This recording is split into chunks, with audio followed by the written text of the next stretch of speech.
The spiritual legacy as a Rastafari see him in 1930. In the heart of Africa, a man walked into history on a grand stage in Addis Ababa. Haile Selassie was crowned emperor, king of kings, lord of lords, conquering lion of the tribe of Judah. For Ethiopia, it was a moment of pride, the culmination of centuries of tradition and resilience. But for millions across the Atlantic, especially in Jamaica, I fulfilled a prophecy that had been whispered for generations. Ethiopia at that time was a nation proud of its ancient heritage, a country that had never been colonized. Selassie, born Tafari Makonnen, rose to the ranks of nobility, becoming a figure who would unite Ethiopia during turbulent times.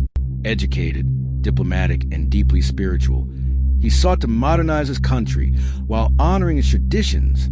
Schools were built, laws were reformed, and infrastructure developed. He strengthened Ethiopia's presence on the world stage, all while embodying the dignity and resilience of a people with a proud history. Yet Haile Selassie's story was not confined to Ethiopia. Across oceans in the Caribbean, descendants of enslaved Africans were searching for hope, identity, and spiritual liberation. In Jamaica, the Rastafari movement was quietly taking root. It was a movement born of faith, resistance, oppression, and a longing to reconnect with Africa as a spiritual homeland. Leaders like Leonard Howell studied the Bible, searching for signs of redemption, for evidence of the promised deliverer who would guide their people to freedom and dignity. When news of Haile Selassie's coronation reached Jamaica, that sparked an awakening to the Rastafari. He was more than a king. He was a living manifestation of prophecy, the Lion of Judah, a symbol of divine authority and a beacon of hope for oppressed peoples. His ancient titles resonated deeply. King of Kings, Lord of Lords conquering, Lion of the tribe of Judah. They saw him then, argument of strength, courage, and African pride. He represented a bridge between biblical prophecy and the spiritual and political aspirations of the people long denied their dignity. Haile Selassie, symbolism, went far beyond political or historical. To the Rastafari, he was a spiritual guide, a living testament to the power of faith, an importance of African identity. The Lion of Judah connected them to a lineage of biblical kings. While his leadership embodied resilience, wisdom, and liberation, his presence reminded them that even across continents, African heritage and divine purpose were intertwined.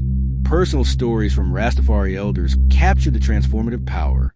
Those coronation families gathered around radios and newspapers to hear of his ascension. Villages celebrated, sang, and danced. In the years that followed, the movement spread and Haile Selassie's spiritual influence reached far beyond Jamaica, inspiring communities across the Caribbean, North America, and Africa. Musicians, poets, and artists carried his message, embedding his image in titles and songs, stories, and rituals.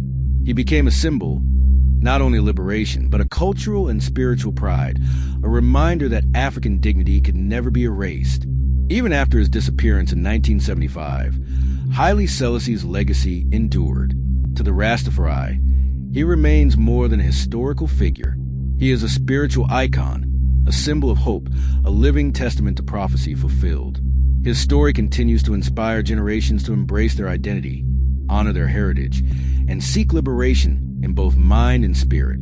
The Lion of Judah roar, still in the heart songs, unbroken spirit of those who believe in freedom, faith, and enduring power of African pride.